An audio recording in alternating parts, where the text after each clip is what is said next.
This distinctive looking camera is the Blackmagic URSA Cine Immersive, and it's unlike anything that you've ever shot on before. It has two lenses, one for each eye. Each lens is fixed and has a 210-degree field of view. Behind each lens is an 8K RGBW sensor. Finally, this camera runs at 90 frames per second. Your typical 4K camera, running at 24 frames per second, processes 212 million pixels every second. This camera processes 10,575 million pixels every second. To understand why such a camera exists, we first need to understand the platform that it has been designed to service, the Apple Vision Pro.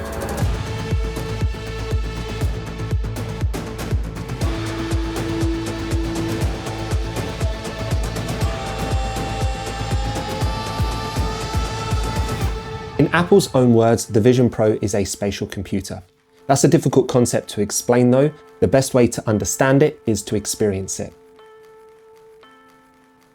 You can watch movies on a screen as big as your house, interact with apps like they're a physical object in your room, or work on a plane without feeling like you're trapped in a cupboard. All very cool, but for this video, we're focusing on the Vision Pro purely as a device for consuming entertainment. The Vision Pro supports a wide variety of media formats, some existing, others new. We're specifically interested in Apple Immersive Video, a brand new 180-degree stereoscopic video format designed specifically for the Vision Pro. It's unlike any other VR format you might have experienced. Traditional 2D media allows you to feel emotionally present. Immersive media allows you to feel physically present. To achieve that level of immersion, the visual experience must match or exceed the capabilities of human vision. This all starts with the Vision Pro's displays.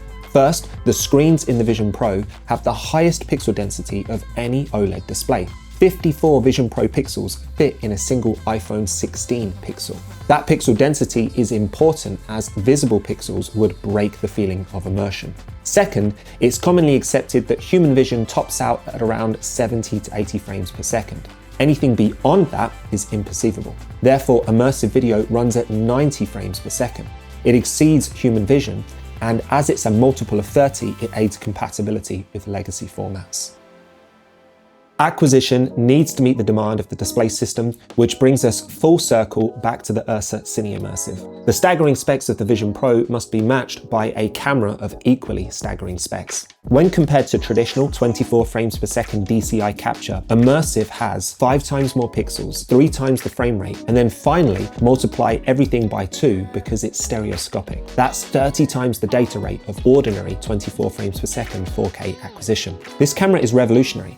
But despite that data rate statistic being so high, that's not actually the reason why. Previous stereo capture systems were complex. Most required 2 cameras. The interaxial distance of the cameras is important. In most scenarios, it should match your interocular distance. Well, to get the cameras close enough, a beam splitter rig was typically used. And those rigs were large and complex to operate. That complexity continued in post-production. First, each camera will produce its own separate file that must be paired and synchronized. Each camera and lens is unique. Those differences, even if small, must be corrected for the left and right eye to correctly marry. It's a multi-step process that typically involves reprojecting the image into a common format, making the adjustments, and then reprojecting the image into the final delivery format. Such operations add complexity to the post-production process, but also degrade the image. Each time you touch the image, artifacts are introduced that compound until the final image is delivered. On the other hand, here's the immersive workflow when using the Blackmagic Immersive camera. There's no complex rig to build. Attach a battery and you're ready to go. The camera produces a single Blackmagic RAW file that contains both eyes. You can load that file into DaVinci Resolve without any post-processing, and when you are finished, render out your immersive film on the delivery page. More on that in a moment, but for now, we're not done talking about workflow. This is the image produced by the camera. As you can see, there's separate images for each eye. You might think of this as a fisheye image. That's the broad term, but each fisheye lens design is unique. Some are more distorted, some less so. Some have a wider field of view, some have a narrower field of view. From here on, we're going to refer to this as lens space. That term is being used to describe the unique attributes of the images that this lens produces.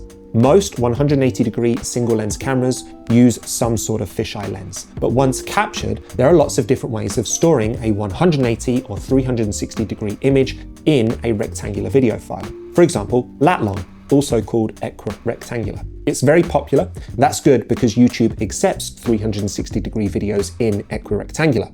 On the other hand, the URSA Cine Immersive applies no such conversions. Would it surprise you to know that immersive footage is delivered to the Vision Pro in that very same lens space? A finished immersive video file contains the original fisheye images captured by those two lenses and sensors. Let us explain why.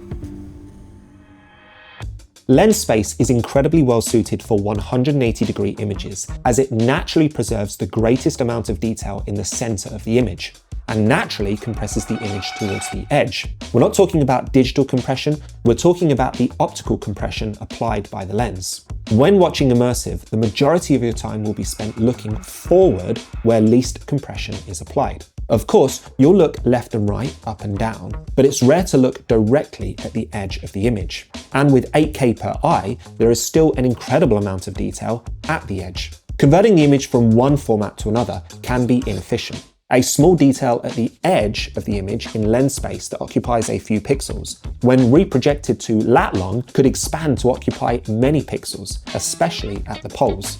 In summary, the process of reprojecting the image is not only inefficient, but also degrades the image.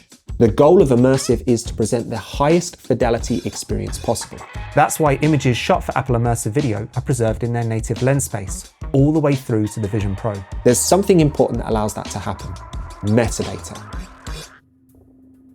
We like to think that manufactured goods are all perfectly identical, but every lens and sensor that rolls off the line is unique. To work together in a stereoscopic image, the lenses and sensors must be profiled so that even minor discrepancies can be corrected for when the image is finally reprojected. Remember that reprojection only happens once on the Vision Pro. When the camera records, it embeds its factory calibration into the Blackmagic RAW file as metadata so it can be read by DaVinci Resolve. When you render out your immersive video file from DaVinci Resolve, it embeds the same calibration metadata into the video file that will get played on your Vision Pro. Because more than one camera might be used on a shoot, DaVinci Resolve actually embeds separate metadata for each clip in the timeline.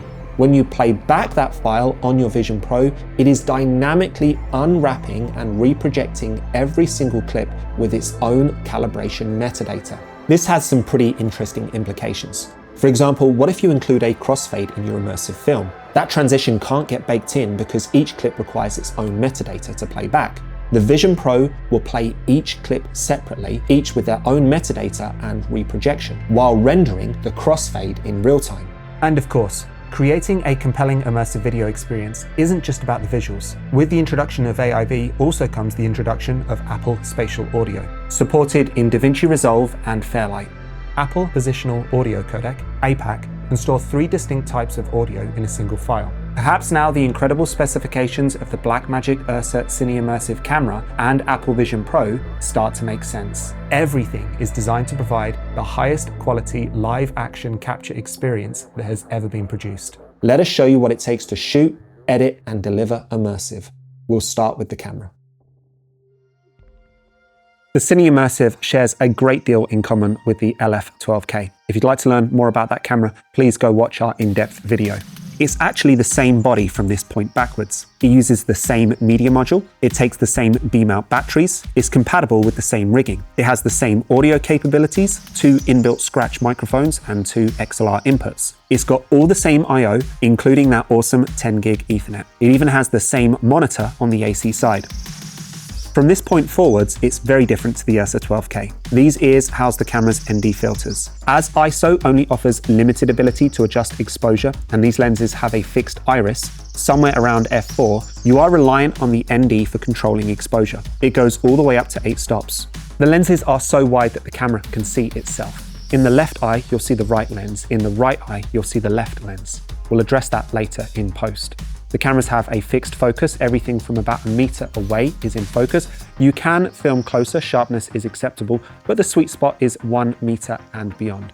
And the lenses have a fixed iris around f4. Operating the camera is very easy, thanks in part to Blackmagic's ridiculously friendly operating system.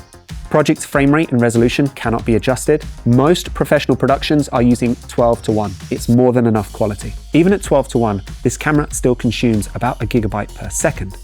This might help you further appreciate why Blackmagic developed their own media module.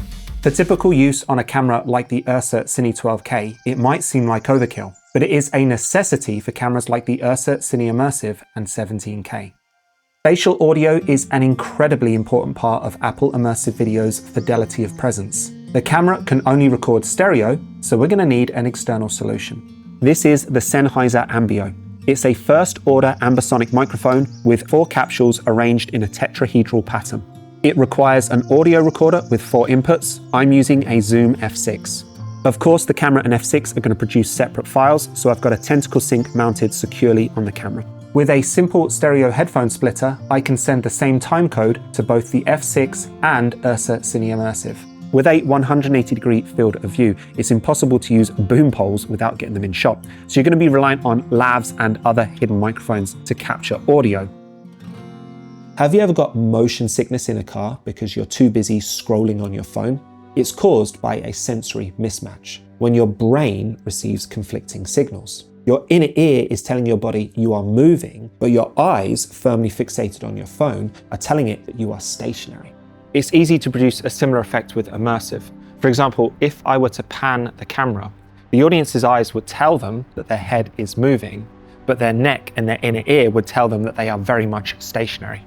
As a result, many immersive shots are stationary or have very considered and well-motivated motion. So there's going to be no handheld today. We have the camera set up on a tripod. This is a Sachtler Flowtech 100 with a Cine 20 head.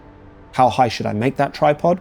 Well, in traditional 2D cinema, you might place the camera high or low to signify the balance of power in a scene. When shooting immersive, if I place the camera on the ground, how might that affect the viewer? Imagine sitting on your couch watching my immersive video, and the floor is right here. It's going to feel like you're buried up to your neck in the ground. So I'm going to position the camera at normal human height. But where should I point the camera? Should I tilt it up, down, or leave it level? If I were to angle the camera up, consider the implications this would have for our audience. To view the horizon, they would have to angle their head downwards. Now this might not give them motion sickness, but it could break their sense of presence. Here lies a key difference. In traditional 2D media, the filmmaker has maximum agency and the audience has little or no agency. Through composition, depth of field, and framing, the filmmaker gets to decide where the audience looks and to guide the story.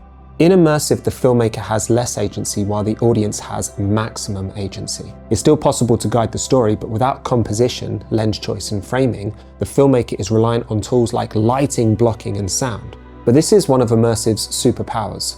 Audience agency increases engagement and contributes towards realism and the feeling of presence. There is a lot more to be said about shooting immersive.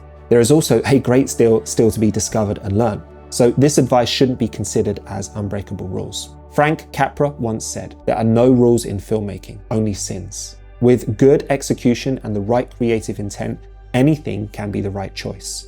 But it's helpful to heed these tips as you experiment with this new medium for the first time. A lot of filmmakers arrive at this format thinking they can use the same tools, or perhaps those same tools in the same manner. It's a good idea to learn to walk before you start running.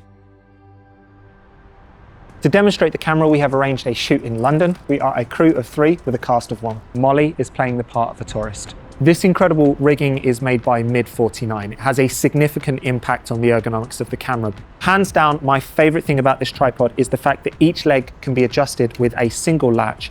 And the latch is at the top of the tripod rather than halfway down, which makes it so much easier for a single operator to lower or to raise the tripod.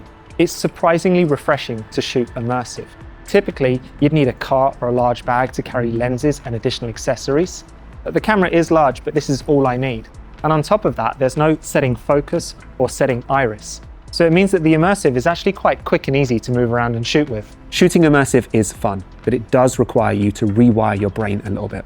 Traditional 2D shot selection is heavily influenced by focal length. Longer focal lengths allow you to exclude information from the frame, making it more relevant to cover a scene with many shots. When each shot has a 180-degree field of view, a more significant change in camera location is required to produce a different angle. Of course, it is still possible to cover a scene from multiple angles, but it's often better to think in terms of scenes rather than in terms of shots. That's it, we're done for now. If you'd like to see the entire process of shooting an immersive production, including pre-production, production, and post, let us know down in the comments and please give the video a like. For now, we're going to hand over to Natalie, who's going to walk us through what it is like working with this material in DaVinci Resolve. The camera shoots to these 8 terabyte media modules. You can transfer media by connecting directly to the camera via its 10 gig Ethernet or using the Blackmagic Media Dock. A 10 gig adapter like this one is a useful accessory. I've transferred the footage to a cloud store. I'm using a cloud store because I know it has the speed required to play back such heavy footage in real time. You can use any storage you want, local or network, and it doesn't need to be Blackmagic, but it does need to be fast. DaVinci Resolve's Apple Immersive Video functionality is currently in private beta, so you won't find the tools to edit Apple Immersive Video in your copy of Resolve until it's released. We'll keep updated information in the description. Editing Immersive requires a DaVinci Resolve Studio license. It's best practice to configure your project before starting work, as certain settings are locked once timelines have been created. I'll set the timeline resolution and frame rate to match the camera. This is important. You need to check Enable Apple Immersive Workflow. We'll configure color while we're here as well. We're using DaVinci YRGB Color Science with DaVinci Wide Gamut Intermediate as the timeline color space and P3D65 ST2084 as our output color space, with HDR mastering for 1000 nits. We'll talk more about that later. Once media has been imported, Resolve will recognize them as immersive clips. There are 3D icons on each clip, and the inspector further confirms they are immersive. Because Leon recorded ambisonic audio separately on the Zoom F6, I need to import that audio and sync it with the immersive video. That's really easy because the camera and audio have synchronized timecode, and DaVinci Resolve fully supports ambisonic audio. But I'm going to leave that for a future video because in this demonstration, I want to focus purely on processing the image. Now I can create a timeline. Immersive timelines have an additional track called backdrops, shown between the normal video and audio tracks. This can be used to load a 360-degree US DZ environment that acts as a backdrop for the immersive film. It's only visible when you look beyond the edges of your immersive video. Instead of seeing black, you'll see that environment. You can use one backdrop for your whole timeline, or different backdrops with edits that match the video clip edit points. It's not something that we will be using in this simple edit. Editing Apple Immersive Video is similar to editing traditional 2D content. Clips can be inserted and edited with the same toolset. I will insert this clip into the timeline. Let's add a few more. Let's check playback performance. This is an M4 Max MacBook. Amazingly, despite the weight of these files, if I hit play, I get smooth, real-time playback. Smooth playback doesn't mean that DaVinci Resolve is rendering every single frame. By default, it skips frames to maintain real-time playback. When it says 90, that means it's playing back at full speed, so the audio will sound normal. Not that it's playing back 90 frames per second. If you want to get an idea of the actual frame render speed, go to the triple dot menu and select Show All Video Frames. As you can see, my M4 Max is managing around 50 frames per second. That explains why the playback looks so good. 50 frames per second is more than enough for smooth playback. Please note, the M3 Ultra is fully capable of full 90 frames per second playback. Let's deselect Play All Frames so I can go back to real-time playback. Next, I'm going to add a transition between the two clips. Crossfades and dip to blacks are important tools to understand.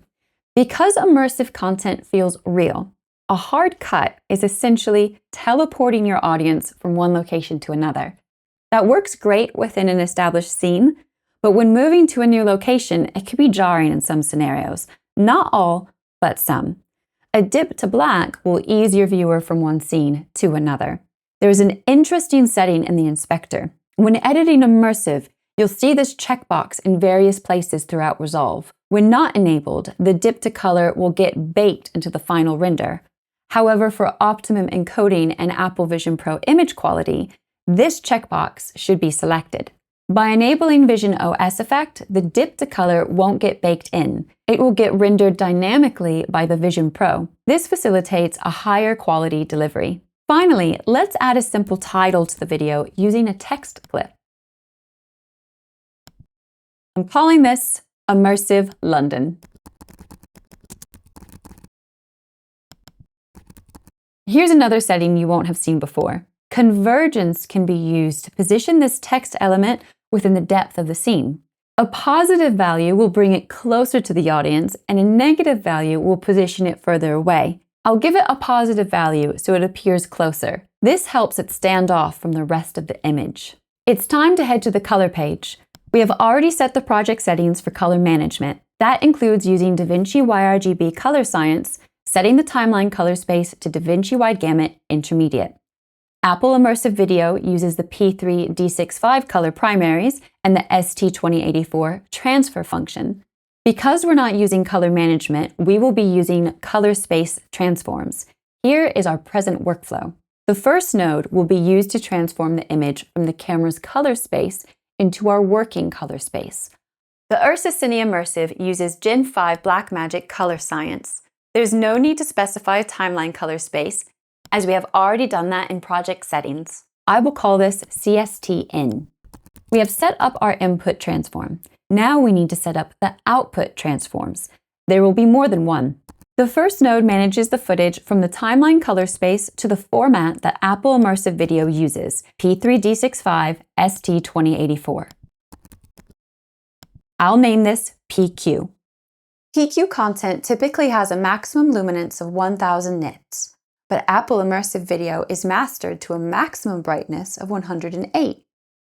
That might seem low, but remember that immersive content is viewed in a controlled environment.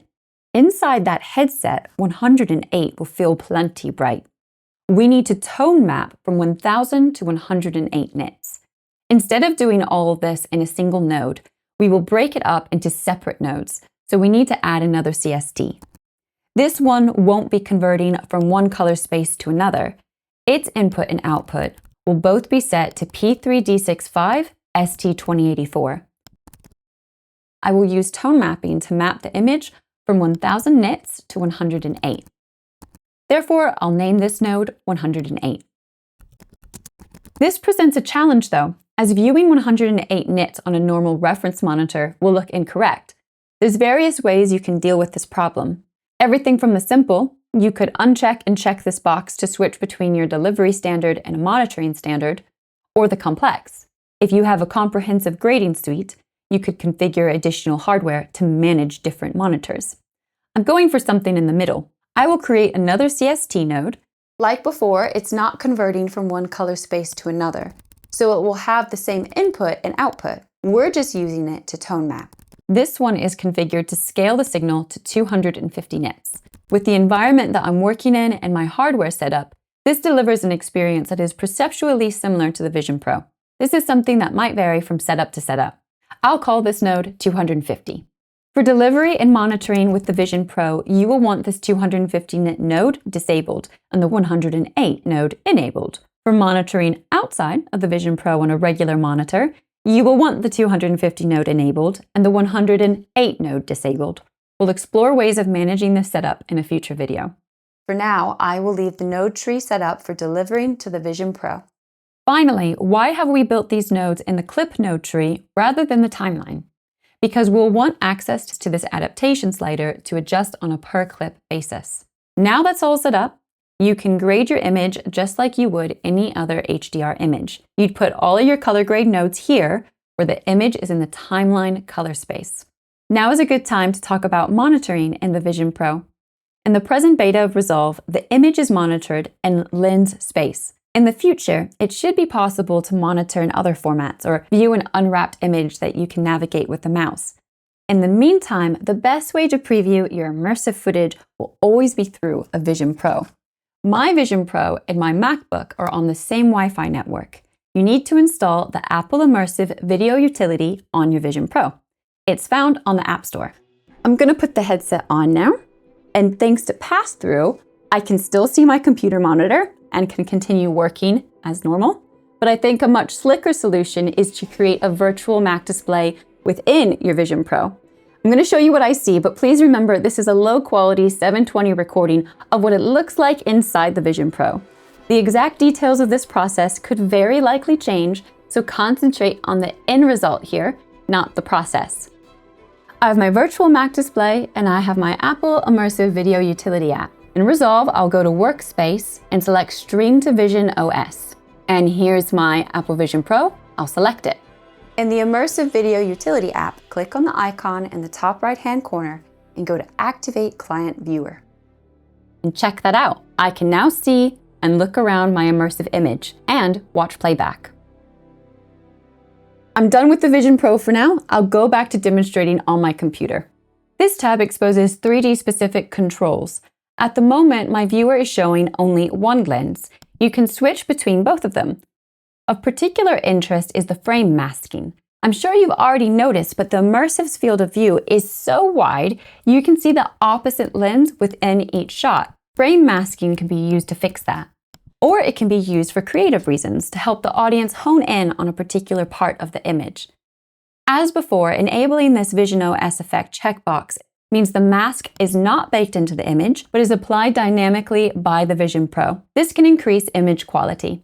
There's so much more to explore, but this isn't a comprehensive demonstration, just a taster.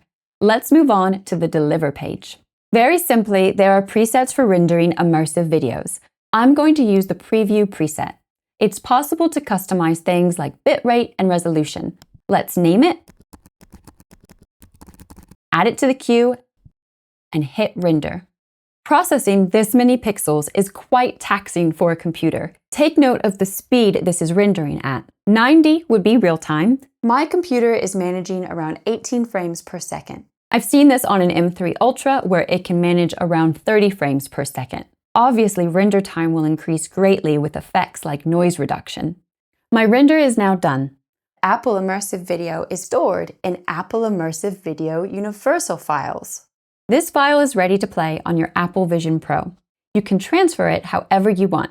I'm going to show you how to do it using Apple's Immersive Video Utility. First, I can drag and drop the file straight into the utility and play that video file on my computer. It's possible to move around using the mouse.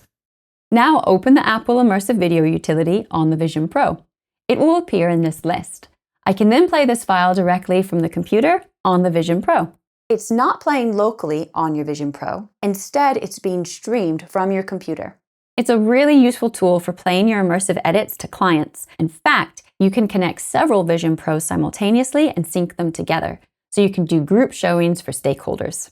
Well, that's it. In less than 30 minutes or so, we've assembled a short immersive edit, exported and previewed it on a Vision Pro. To re-emphasize what Leon has previously covered, there are many astonishing statistics about this camera and format, but for us, the most exciting feature is its workflow.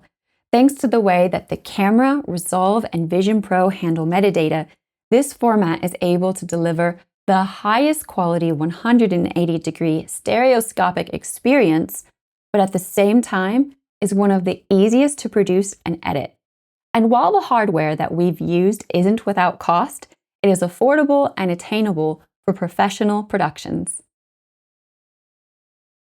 This format is not just exciting for consumers, it's also incredibly exciting for filmmakers. Consider some of the technological innovations that have changed the way that movies are made. The cut was an unlikely innovation. Before movies, there was theatre. The action would play out in real time. You couldn't change your seat mid-scene.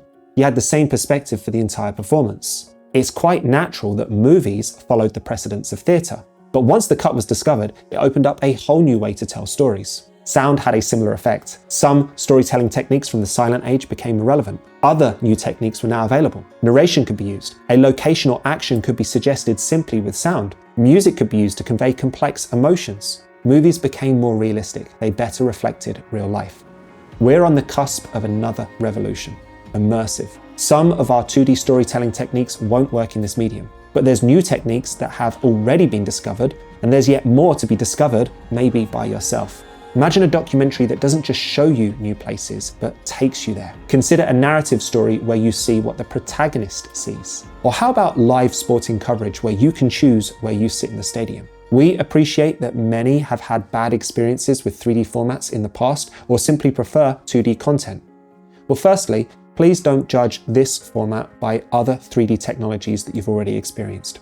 And secondly, both 2D and 3D media have distinct strengths. No one is suggesting that the future of entertainment is exclusively Apple immersive video. We think it's awesome that there are so many different ways of telling stories available to filmmakers. Finally, the Apple Vision Pro is an incredible device, but no, it's not perfect. It's very clear to see that this first generation device is just the beginning for Apple. The audience will grow. Like the first Apple Watch or the first iPhone, Apple is opening a new market, but in the process has somehow managed to reinvent cinema. There's definitely more to be said about immersive, the camera, the format, and the Vision Pro. We're planning more videos in the future. If you enjoyed this video, please give it a like and consider sharing it with someone that you know. If you have any questions about Apple immersive video, leave them down in the comments. We'll do our best to answer them.